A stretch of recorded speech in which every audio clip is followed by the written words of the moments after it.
Hello and welcome to Pursuit365's show on spirituality. I'm your host, Rani Sanghera, psychedelic guiding coach, yoga teacher, and somatic healer.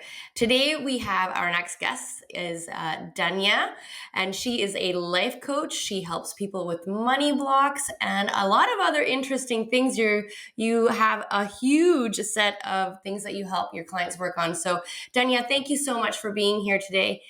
Why don't we start with you telling us a little bit about yourself? Sure. It's wonderful to be here as well. So my name is Dunja and I'm from Serbia, and I am a self-mastery and also a holistic business coach. So I combine healing and business coaching to help people achieve their goals in business and also personal life, because both are very intertwined. I have had quite a challenging upbringing. I grew up with narcissistic parents, and why I bring this up at the beginning is because that really kind of informed my perception of the world. And I've kind of thought the world is threatening. That's how I grew up. And so a lot of that fear has stayed with me throughout adulthood without me really knowing it.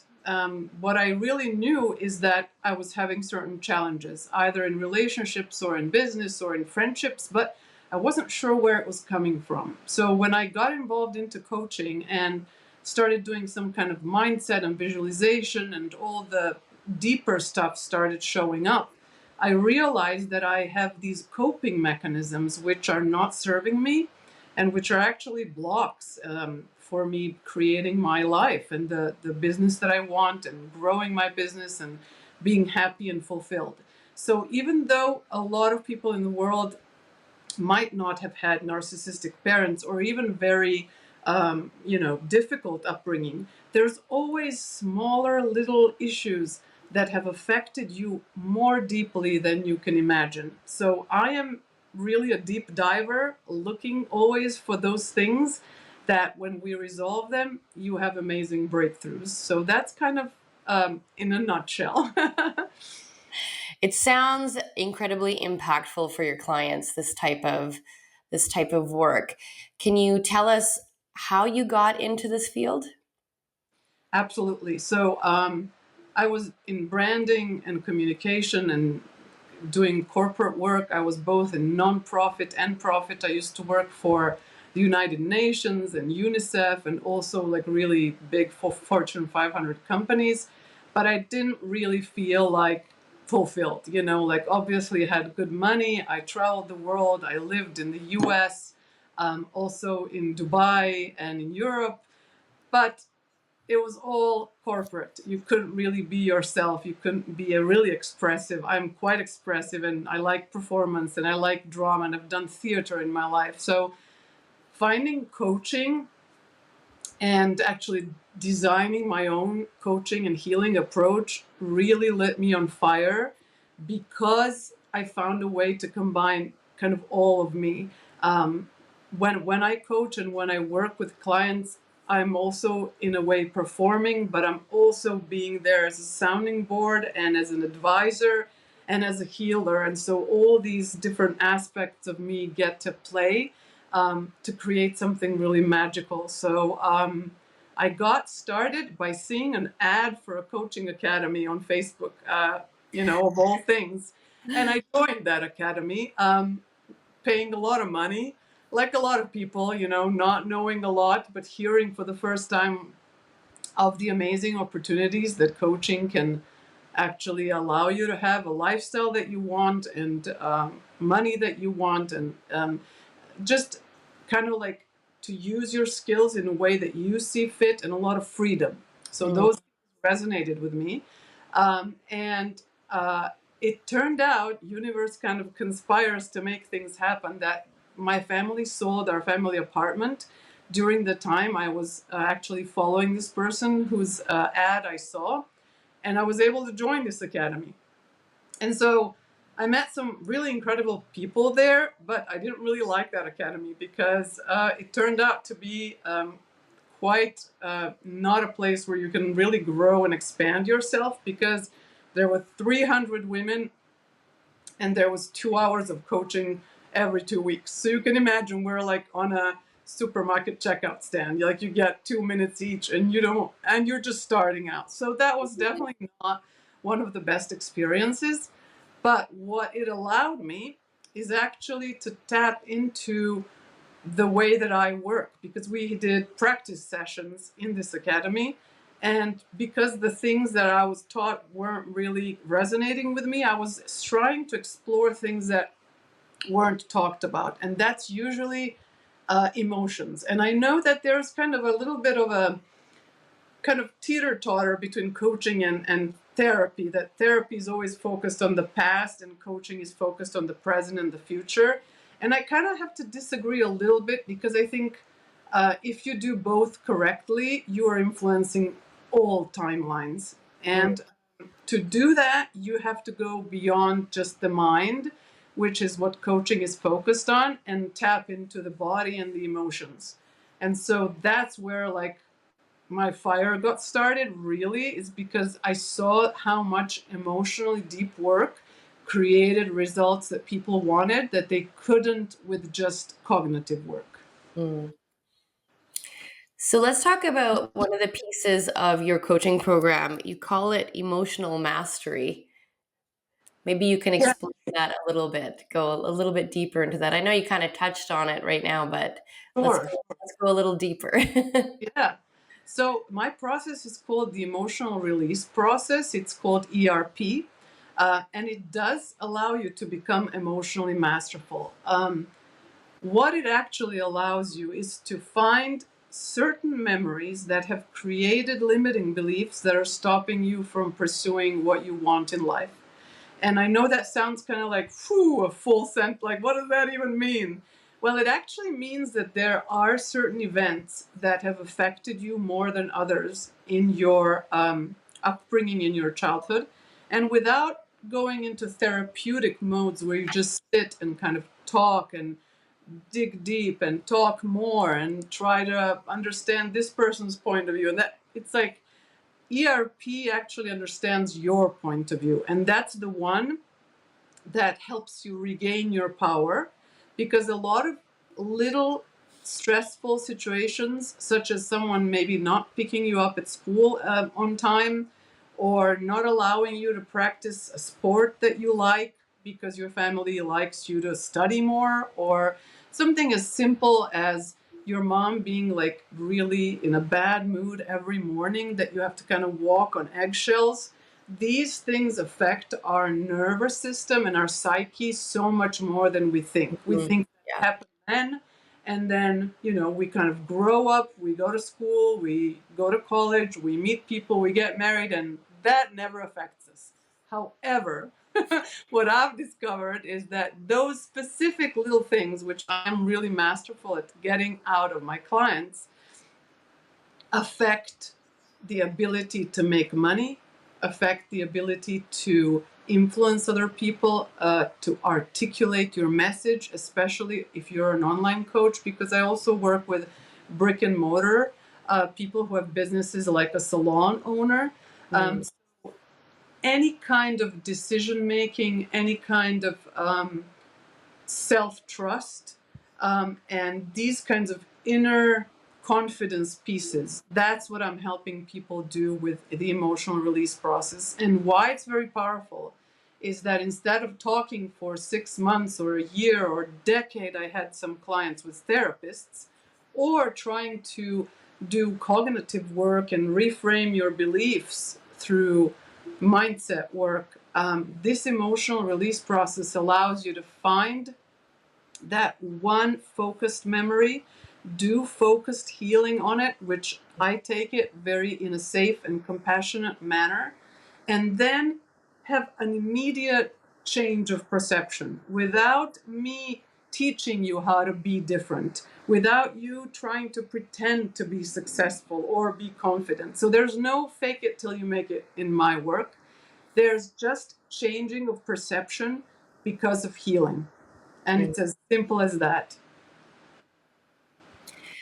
You have two programs that you offer. One is your ERP program that you just talked about a little bit about what you work on, and the other one is called Prosperous You.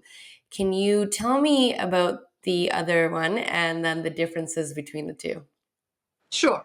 So the two little offers that I actually have are emotional release process intensive, which is ERP intensive. That's a week of transformation with me where we have one session, and then we also spend a week kind of integrating all the learnings and doing really like business focused practical work based on what has happened in the session. So that's really for people who want to do something fast and quick, who have like a money block or one mindset block that's really, stopping them from moving forward or doing their next level thing or scaling or, making the money that they want or even managing money. But the prosperous you is more when you want to really have someone kind of create this momentum for you, where not only one thing is addressed, but everything that holistically affects you right now as a human being, so that you can step into your highest potential. And why it's amazing, it's a 3-month program, is that it actually works with people where they're at. So you don't have to be I've worked with beginners and I've worked with 7-figure owners, and it doesn't matter where you're at, because we start where you're at and we tailor the work to actually help you get exactly what you need in that moment. And that's why I love ERP, because during the Prosperous You, we do ERP sessions throughout. And Mm-hmm. you have this capacity to learn to be with yourself, be compassionate with yourself, learn self loving techniques, learn how to schedule your time so it actually fits your needs, and also really tap into your deepest desires. Because I've worked with a lot of people who are high level entrepreneurs who make money but aren't really doing what they truly want. And so aligning them with that and actually allowing their heart to give themselves permission to go there, because a lot of these things are vulnerable. When we love something, you can imagine, like when you were little and you wanted to dance or you sing on stage in front of somebody, it was like you had this kind of excitement, and there was really something that was kind of like, oh, I'm afraid of it. And that's what people have when they touch their deepest desires. They have a little bit of trepidation and fear, sometimes because of these past experiences, and sometimes just because they're touching their soul. Like, Mm-hmm. soul connection can be enlivening and also scary. So I help them do that. And when we integrate, who they really are into their business and life, they really take off in the directions that they want, and in a way that's aligned to them. I work with a lot of people who suffer burnout and also are experiencing clients that are maybe not aligned to who they want to work with, who are not as committed. So when we do this work, their energy changes and who they attract in their world also changes. Mm-hmm. Right. Like energy attracts like energy in our line of work. What you put out there is what you're going to be receiving. Always, always, Yeah. always. Um, I want to talk about some things that clients might come to you for, and I think a really big one, and you touched on it also, is procrastination and negative self-talk. These are two blocks that people will experience when they are trying to build a business or get better emotionally. So let's talk about how you would help someone with procrastination and negative self-talk. Sure. Well, so I'll go back to what I was saying at the beginning about those coping mechanisms, because what I've discovered is that most of the blocks that we all have in business are really these coping mechanisms from the past. So, procrastination, why is that a coping mechanism? Because it is keeping you safe from something. And I'll give you an example. A client of mine was procrastinating actually closing a very big deal, a property deal, which was around $250,000 for her company, and she had several partners. And she was procrastinating it for like 3-4 months. Like, parts of it were done, but she didn't complete all the logistics and administrative stuff so that money can be given to everybody who invested. And people were getting antsy and they were like, what's happening? Why aren't you completing this? And she didn't know. She just couldn't complete this deal. And when we had this just one ERP intensive, we found out this experience, which she was, I think, around 11, where she had a certain health scare, a health issue, and she was in the hospital. And her parents were really agitated and scared as well, which is normal. Of course, obviously, you know, when your child is ill, you're going to be scared. But their emotions were so overwhelming that they made her feel abandoned because they were all worried, like talking to the doctors, talking to everybody except to her. And so when we found this little hurt and pain and unhealed trauma of being abandoned in that very, very important moment. So what she needed was for her parents to be emotionally present and to really like soothe her and tell her that this surgery will go really well. But they couldn't because they were lost in their own space. And that made her feel really abandoned. And so that abandonment, and I know this sounds kind of like magic tricks, but that was projected on that property deal. Because when we have unhealed trauma, we project it onto our business, onto our partners, onto our kids, everywhere. Yeah. It's, you know, it's indiscriminate. It will go anywhere because it wants to get your attention so you can heal it. So the point was that she felt she was actually abandoning this property that she was going to sell. So this abandonment was coming out almost to the inanimate thing, like a house. She was selling a house and she felt kind of emotionally tied to it because she spent time, you know, doing and decorating and, you know, changing it and whatever they needed to do to make it look good. And so she got emotionally tied, but too much because of this unhealed trauma. So when we healed this and we created kind of this closure for that 11-year-old girl and just made her feel like, you know, it's okay that she was stressed and that she was loved by her parents and that it's all going to be okay. And she could say these things in the session. I really urge people to articulate their feelings because when we articulate them, they become our own and we become more powerful knowing that we can handle them. And that's where the emotional mastery piece comes, that you can handle and tolerate your big emotions, that they won't really do what they did to you when you were, let's say, 11.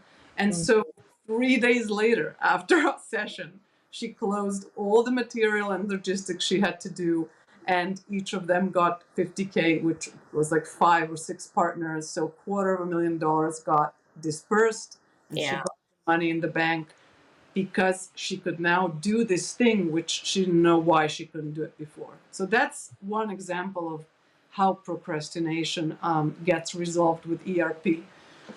What was the other thing you asked me about? Inner Uh, critic. yeah, I said negative self-talk. Negative self-talk. Yeah, that's a really big one because, you know, and this is something that might be interesting for people to know, that we all carry generational trauma. And that means that it's unhealed experiences from our family and then their parents and then their parents, and it gets transferred. It doesn't just disappear because people die, because energy doesn't die. You know, energy just changes form, and it really goes from generation to generation when it's unresolved.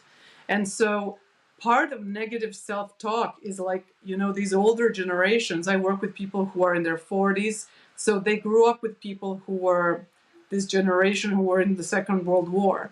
And there was a lot of stress and there was a lot of, you know, like scarcity and issues around money and, you know, like tough it up. And it's like a generational thing. And that got transferred on a lot of my clients. So what we do is, one of the more powerful things is with this articulation piece, we also say that it's not mine to carry. And that statement is so powerful to speak out. So this trauma or this experience or this abandonment or this shame or whatever feeling the person is having is not mine to carry, and I'm returning it where it belongs, and I'm clearing my body energetically from it. And that, again, in a few days, changes completely how someone looks at themselves and how they treat themselves, because inner talk is how we learned, how our parents talk to us. We learned through seeing them. And if they treated us in this way, because that's the way they survived, again, coping mechanisms, then we would have learned that way of communicating to ourselves. And when we can see that that's not really ours, that's not what source, what universe, what God gave us to be in this world, then we can just let that go and understand that loving is loving ourselves, and being self-loving and self-compassionate is who we are. We are not that negative self-talk. So it just disappears. It's really amazing. Healing for me is like the answer to everything. Let's talk about money blocks. I'm sure that is something that gets brought up quite a bit, and you do talk. I'm going to follow you on Facebook and Instagram, and that's a big issue, and you talk about it a lot. Can you talk about how you help your clients with those? Yes. So before I get into how I help clients, I want to say why money blocks and family experiences are so connected. Mm. And so, on one level, it's because obviously the way money was treated in your family, you will inherit that. That's a given. The environment you live, you'll pick up the cues, what money is about, how it's treated. Is it good? Is it bad? Who gets to have it? Why? How? Do you have to Mm. work hard for it? Do you have to lose yourself and people please? These are all things you learn in family. Right. But also, what is really important to mention is that we learn about money through any kind of relationships that involve authority. So, money, when we are adults, is the way we support our life. So it's a version of authority. It gives us authority. It gives us power to create, to buy home, food, to educate our kids, and the authority and power are very connected. And so if we had strange or strained relationships with figures of authority, or power in our childhood, which don't necessarily have to be parents. They could be like relatives or teachers. Anybody who had more power than you, and they treated you in a way that took your power away, you will project that loss of power onto money, because authority and power just get transferred onto the thing that now is our parent. Let's say money is now our parent because it gives us everything that our parents actually gave us when we were kids. So, in these two ways, you actually absorb a lot of negativity around money. And Mm. so, healing money blocks or changing and shifting how you feel and think about money, how much money you allow yourself to have. That's a really big one for women.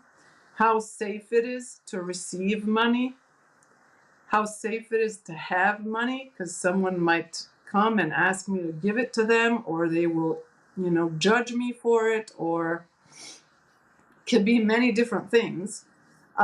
All these things are resolved through healing of those specific, again, targeted, focused memories that I help my clients find. So we start by discussing the particular block that the client has, and then we find the emotion that's around that block. Like they could be feeling guilty for having money. And then we explore where that guilt comes from. We find the memory, and then we create closure in that memory of the pain that they were experiencing, and then the block disappears. So I'll give you an example of a client who was actually a therapist, and she was at about 7 to 8K a month, around there. She wanted to earn more than 10K regularly.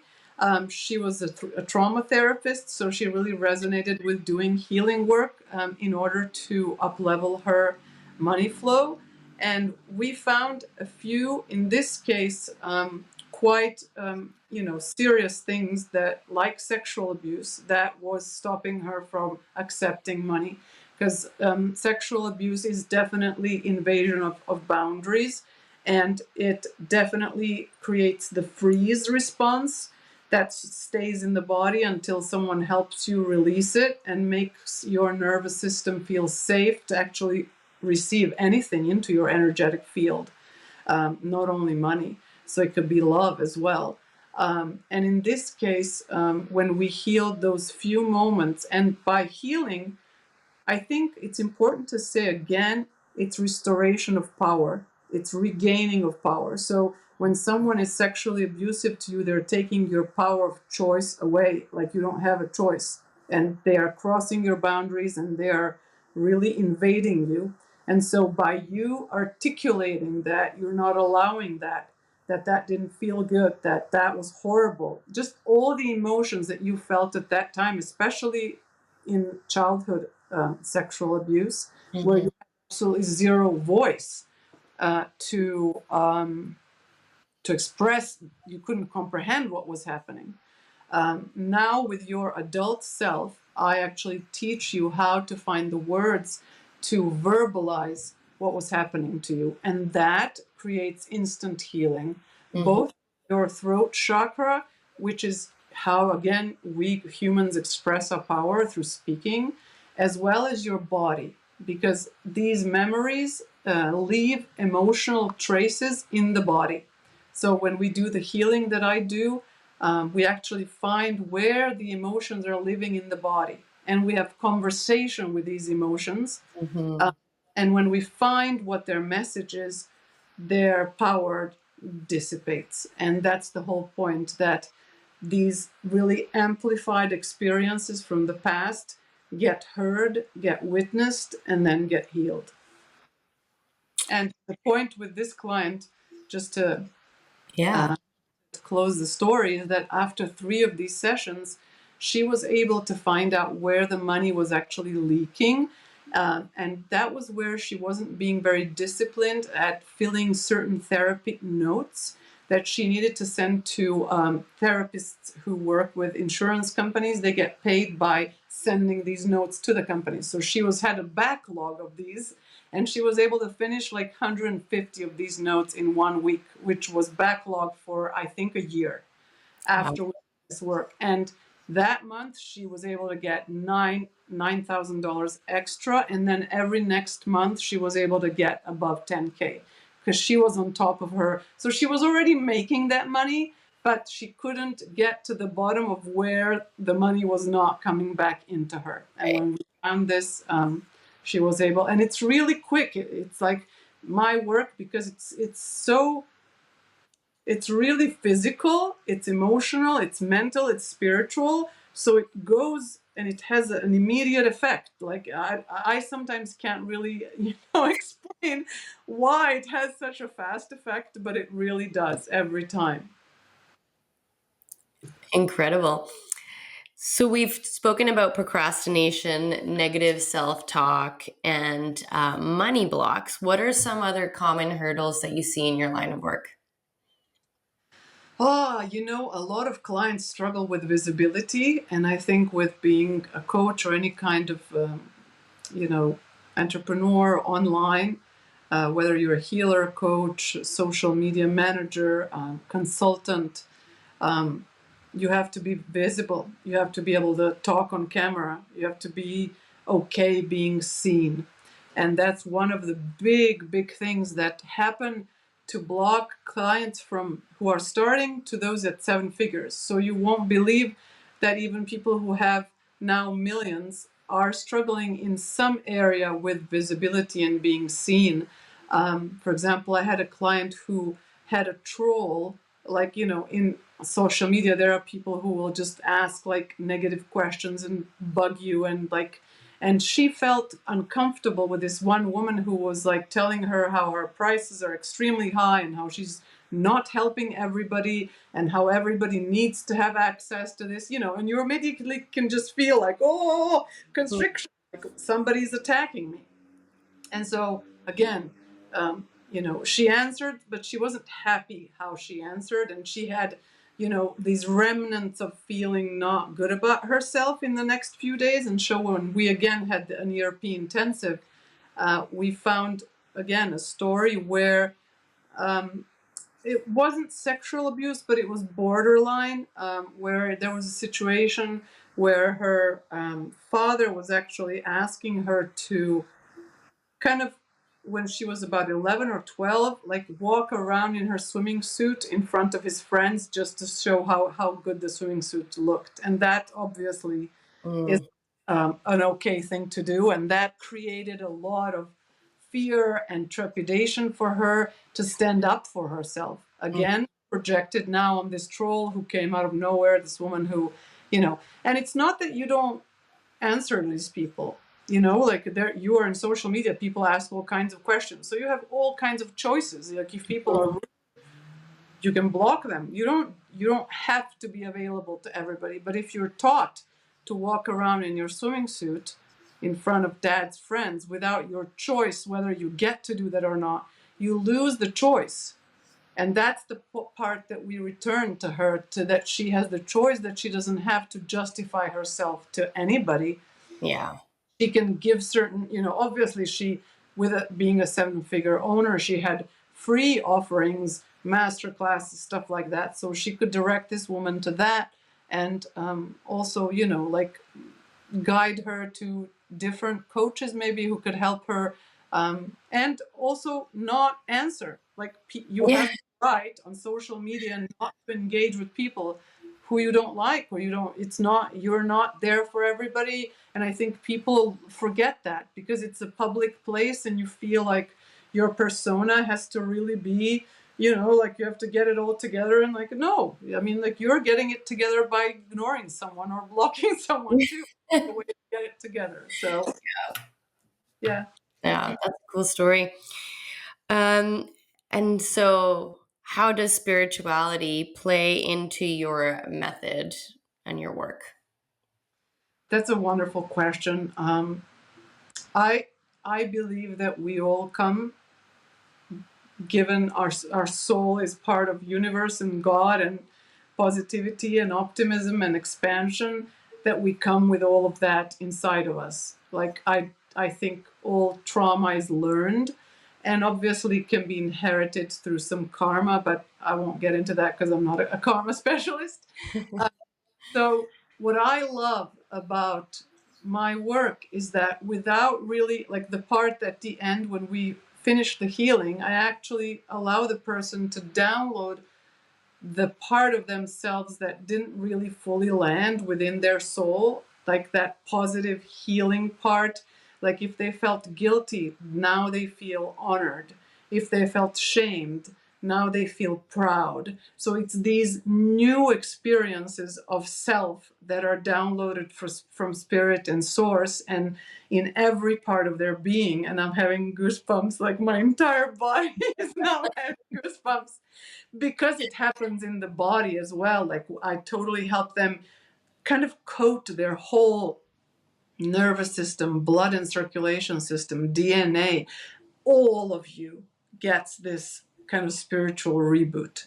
And obviously, I feel that spirit is there guiding this process. I feel like God gave me this technique. Like I didn't sit there and like imagine, like, oh, I'm going to come up with an idea. It was given to me. And so I'm really a steward of this spiritual gift. And so that's where spirituality, I think it's like it's holding this whole container. And when we do heavy work, I definitely feel like there are supporting energies always there, and people can invite if they are spiritual, because I work with people who are spiritual, who are not, but if they are, they can invite their guides or people that have maybe passed, that they like their energy to support them during a particular maybe challenging aspect of the process where we're trying to get them to restore their power. I feel like spirit is just permeating everything. Yeah. um, And if some of our viewers, they want to set up a time to speak with you, what should they expect? You do have an offer of a discovery call. Is that correct? Yeah. Yeah, have a free discovery call, and I also have this ERP intensive, which is a one-off kind of week experience where you do a session with me and then integration before doing any kind of long-term work. I'm actually a big proponent of people having that before buying long-term programs, because I myself and have had clients had the similar experience of um, having wonderful discovery calls with somebody who really gets me and everything, and then we start work and the work doesn't resonate. So I think it's important that people go through the actual work, not just chat with me. Like, some people are okay with just, talking and they feel good about it, Yeah. but I love for the people to have the experience. The experience can't be replicated by talking about it, and people have to figure out, like, are they willing to go that deep? Because this work is deep. It invites vulnerability, although I give full support and guidance and love and safety and compassion. It does require courage to go to places and uncover some areas that maybe you've been hiding from. So I want people to have this experience and feel into whether that really is aligned to them or not, because I really believe in people deciding for themselves. I'm a big proponent of transparency and people having choice and not being pressured to purchase programs, not being given, like ultimatums or anything like that. I believe that if something is for me and something is for them, we will find a way to find each other. Yeah. So we'll have all of your socials and your website up once we post the video. And is there anything else that you'd like to share with our audience before we sign off? Sure. Well, I first want to thank you for this exciting space to share about what I'm passionate about and what I believe. And this is just my soapbox moment. Is that really, truly, trauma healing can help with everything in life. I believe that our political problems, our parenting problems, our sexual problems, everything stems from unhealed trauma and unexpressed emotions. And that's why I'm a big proponent of learning, because a lot of people who work with me actually maybe learn for the first time how to process emotions in the right way, so they don't become dysfunctional, so they don't become triggered, so they don't project on others. Like, we feel like that's something, emotional maturity, like we should just learn that growing up. If you didn't have emotionally mature parents, you didn't go to school, you didn't have anybody teaching you this or modeling that for you, how are you going to learn it? Yeah. Through TV? No, I don't think so. You have to actually spend some time, learning these things which maybe you didn't get a chance to do. And that's what I'm really passionate about, teaching emotional resilience and emotional power and safety with emotions, and just especially for women, because I believe that our emotions are really a true gift to us as female entrepreneurs. And I think that we sometimes rely on our brains and our masculine selves way too much, where solutions and amazing magic lies when we understand our emotional selves. Mm-hmm. I'll end it with that. Well, thank you so much for being here today, and I hope to have you back again on the show. We've got so much more that we can still explore. So, Absolutely. thanks. Thank you, Rani. It was a pleasure. You're welcome, and Let's and we'll see you all in the next episode. bye bye.